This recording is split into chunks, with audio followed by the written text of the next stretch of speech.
السلام علیکم ګرانو مینوالو د بټګرام سپر لیګ اولنی ایډیشن او نن اولنی ورځ ده د وخت ما سره موجود دی د کوزبان د یونایټډ کپتان او کوم چې د بټګرام فخر دی، کوم چې زمونږ د پښتنو فخر دی، کوم چې د خیبر پښتونخوا فخر دی، جناب ابراهیم صاحب کوم چې په د سعودي ویسټ لیګ کې ټیم پلیر دی. هغه نو موږ د بي اس ال په حق ورته پوښتنه کوو. ابراهیم ټول موږ تاسو ډېر شکر تاسو موږ خپل قیمتي وخت لږ وخت راکړو. دا ته وایي چې کوم عبدالرحمن بھائی او دغه ټیم چې کوم د بټګرام سپر لیګ انعقاد کړی دی په دې اړه تاسو ویل غواړئ؟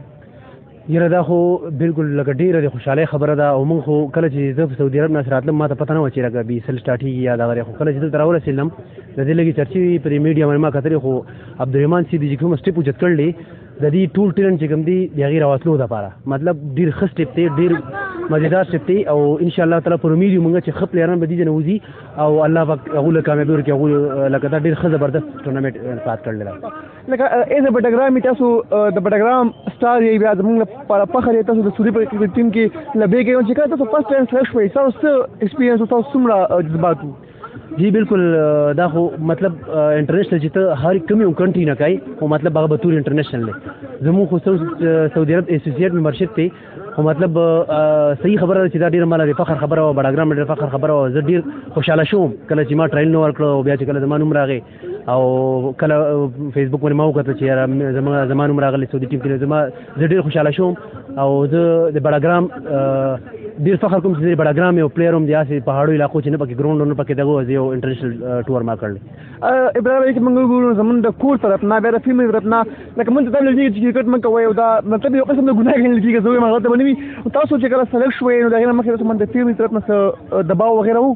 جی بالکل مخکې کله چې ما دلته گیم کوم ما باندې فیملي دباو ډېر و. لکه کله چې بیا سعودي عرب ته لاړم نو هلته بیا زه کله چې ما گیم شروع کړو لکه نو دوی خو بیا فیملي نه خو زه لږ لرې وم دور وم لکه او د خو دومره پته نه وه چې څنګه کرکټ کوي اوس څنګه نه کوي.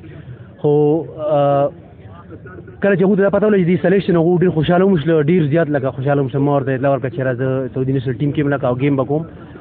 بیا دوی ډېر خوشحاله شو. اوسه پورې هغې نه بعد زما اته کاله وشوه کرکټ کوم. الحمدلله ما کور والا ټول زما وروڼه زما مشران زما ترونه زما پلار ټول ما سپورټ کوي لکه مطلب هېڅ منه ماته نشته. لکه دې وخت کې په زرګاو ویو چې کوم تاسو ګوري او بیا تاسو کوم هلته په سعودي ټیم دی پاک شاهین کرکټ کلب د هغې پلیرز هم تاسو ګوري نو هغو ته به څه پیغام ورکول غواړئ؟